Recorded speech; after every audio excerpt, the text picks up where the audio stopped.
Assalamualaikum warahmatullahi wabarakatuh. Ya. Hari ini kita kelompok 2 akan mempresentasikan tentang apa tadi? Pendudukan Jepang, penjajahan Jepang dan transformasi pemerintah di Indonesia. Kita menggunakan PPT. Media PPT. Jadi penjajahan Jepang dan transformasi pemerintahan di Indonesia yang pertama ada Jepang di Indonesia. Pemerintah Hindia Belanda memiliki pemerintahan yang terpusat. Namun pada waktu pendudukan di Indonesia, Jepang Ini semua ada ya? Indonesia menjadi dua Sudah wilayah nggak sih? dengan pemerintahan masing-masing, yaitu pemerintahan militer dan Gak apa-apa, pemerintahan selesaikan. Silakan. Silakan. Yang pertama ada pemerintahan Jepang di Indonesia. Yang pemerintahan Hindia Belanda memiliki pemerintahan yang terpusat. Namun pada waktu pendudukan di Indonesia jangan membantu. Jepang membagi menjadi dua wilayah, yaitu pemerintahan militer dan pemerintahan sipil. Yang pertama pemerintahan militer Jepang di Indonesia. Pihak kolonial membentuk pemerintahan militer Indonesia pada tahun 1942 menjadi sebuah pemikiran dari Makassar. Besar tentara Jepang melibatkan penduduk yang ada di daerah pedalaman, aktivitas pertahanan dan pemiliteran. Yang pertama, wilayah militer 1 meliputi Jawa dan Madura yang disebut sebagai Insaibu. Yang kedua, wilayah militer 2 meliputi Sumatera dan seluruhnya. Yang ketiga, wilayah militer 3 meliputi Kalimantan, Sulawesi, Bali, dan Nusa Tenggara dan Maluku. Terus selanjutnya ada pemerintahan di wilayah jajahan Jepang. Yang pertama ada pemerintahan Jepang di Kalimantan. Jepang kedepannya melakukan perubahan dari sistem kolonial Belanda selain mengubah namanya menjadi istilah Jepang dan mengganti perbuatan Eropa dengan orang Jepang.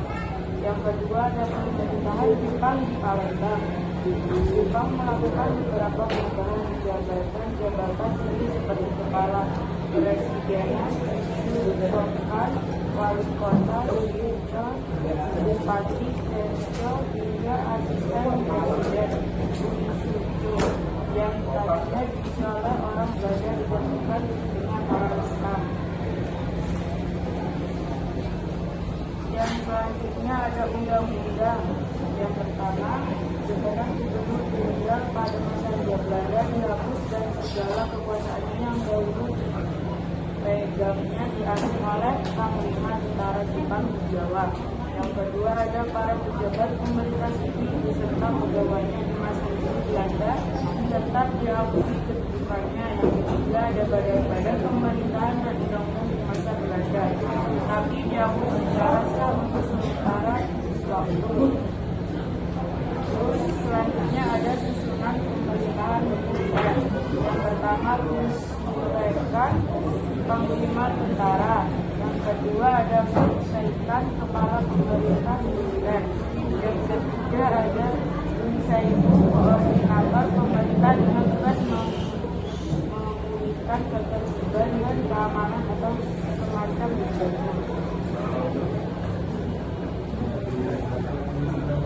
Selanjutnya ada pemerintahan sipil Jepang di Indonesia. Dan Jepang juga membentuk pemerintahan sipil untuk mendukung jalannya pemerintahan Jepang di Indonesia. Dapat dirasakan konsep Indonesia karena kebijakan pemerintah Jepang di bidang politik dan birokrasi. Dengan mengeluarkan Undang-Undang Nomor 27 tentang Aturan Pemerintah Daerah yang dimantapkan dengan UUD Nomor 28 tentang Pemerintahan PSU serta Tongku Pensiun. Pemerintah telah mengeluarkan undang-undang tersebut pada tanggal 5 Agustus 1942.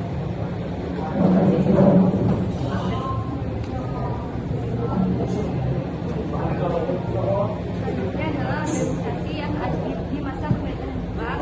Itu dibagi menjadi 3. Yang pertama adalah organisasi sosial. Yang pertama itu adalah Gerakan 3A. Gerakan 3A ini didirikan pada tanggal 29 April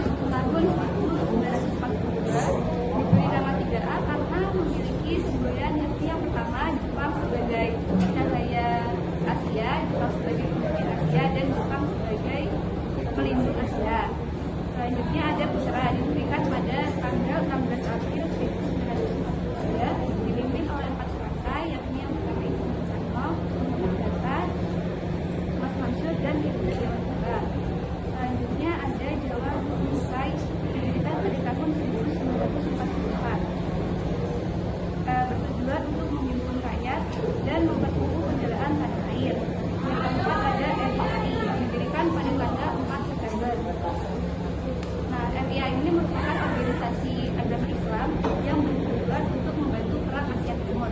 Selanjutnya ada Majelis Syura Muslimin Indonesia atau MUSI pada bulan November tahun 1943 yang bertugas untuk meningkatkan disiplin dan mengumpulkan data. Selanjutnya ada organisasi semi militer. Yang pertama adalah PMUDAN, yakni berisi pemuda usia 25 tahun sampai 35 tahun yang berfungsi untuk membantu tugas dari kepolisian. Yang kedua ada Bintkai, didirikan pada bulan Agustus tahun 1943. Ini tuh merupakan organisasi yang berisikan wanita untuk kegiatan-kegiatan sosial. Namun seiring berjalannya waktu, kegiatan ini akhirnya ditugaskan ke semi militer untuk membantu perang melawan suku. Selanjutnya yang ketiga adalah Sintai atau Barisan Pelopor. Ini tuh berfungsi untuk mempertahankan wilayah negaranya dari musuh. Didirikan pada tanggal 1 November tahun 1944. Yang keempat adalah Seinedan, yakni berisi pemuda yang dilatih oleh prajurit Jepang berguna untuk mempertahankan negara Indonesia. Dan Seinedan ini merupakan organisasi sebagai semi militer cadangan untuk perang di perang Pasifik. Selanjutnya yang kelima adalah Hirobuta, yakni barisan yang terinspirasi dari seorang pilot dari Jepang karena berani mengorbankan nyawanya dengan menabrakkan pesawat ke kapal musuh. Selanjutnya yang keenam adalah Taikyo Seinen Taisumi yang beranggotakan pemuda Islam. Tugas pokoknya itu untuk menyiapkan agama Islam dan memimpin umat Islam agar taat. Selanjutnya adalah peta yang digunakan tanah air yang bertujuan untuk menghadapi perang Asia Timur Raya. Berisikan para pemuda dan juga pelajar yang ikut secara sukarelawan. Mereka bersemangat mengikuti peta ini karena beranggapan bahwa dengan mereka mengikuti peta, mereka dapat memperjuangkan kemerdekaan bangsa Indonesia. Yang selanjutnya ada dampak. Yang pertama dampak dalam bidang pemerintahan. Dampak di bidang pemerintahan saya menyebutkan 3. Yang pertama, wilayah Indonesia di bawah kepemimpinan militer. Yang kedua, pembagian Indonesia ke dalam 3 wilayah yang Jepang itu sendiri yang membagi. Yang pertama, pemerintahan militer angkatan darat, yaitu tentara ke angkatan ke-25. Yang kedua, pemerintahan militer angkatan darat juga, tapi yang angkatan ke-16 yang berpusat di Jakarta. Yang ketiga, pemerintahan militer angkatan laut yang berpusat di Makassar. Hal yang ketiga, yaitu Jepang melarang rakyat Indonesia menggunakan bahasa Belanda dan bahasa Inggris. Jepang mengubahnya ke bahasa Indonesia dan bahasa Jepang itu sendiri. Yang kedua, ada bidang sosial. Bidang sosial memunculkan 3 dampak. Yang pertama, adanya Romusa yang biasa disebut dengan kerja paksa, yang mengakibatkan meninggalnya para rakyat akibat kelaparan itu sendiri.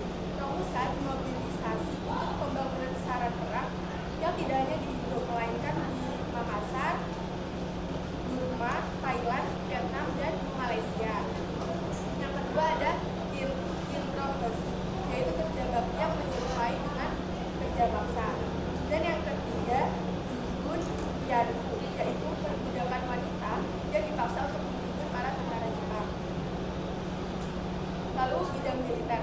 Bidang militer dampak positifnya yaitu rakyat Indonesia mendapat pelatihan militer, sehingga para pelajar yang mendapatkan pelatihan militer itu sendiri untuk kegiatan bersekolahnya mereka mungkin tidak seteratur jam sekolah biasanya karena jadwalnya masih terganggu oleh pelatihan militer itu sendiri. Yang kedua ada peta, di mana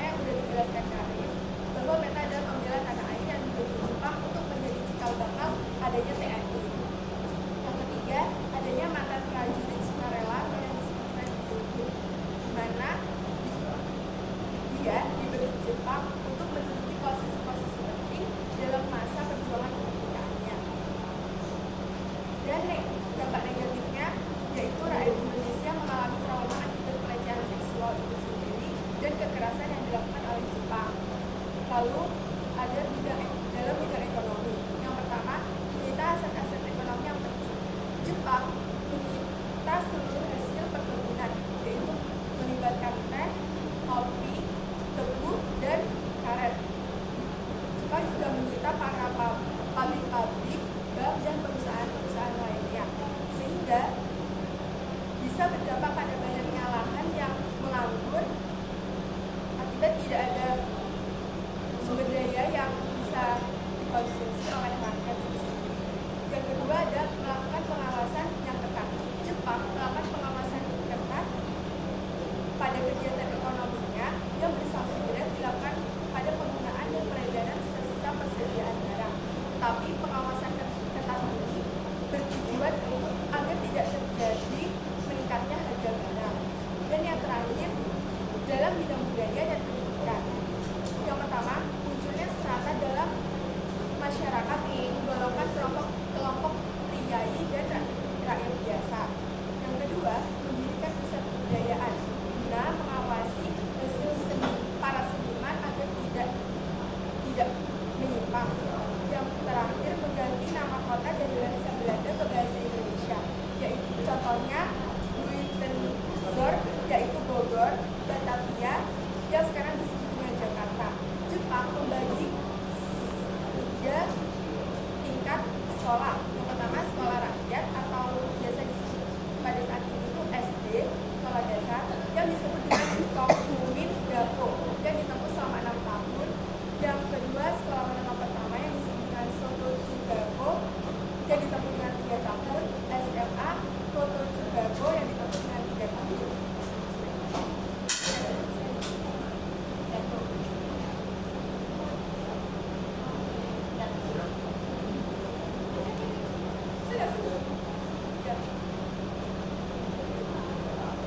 Ya, presentasi dari kami.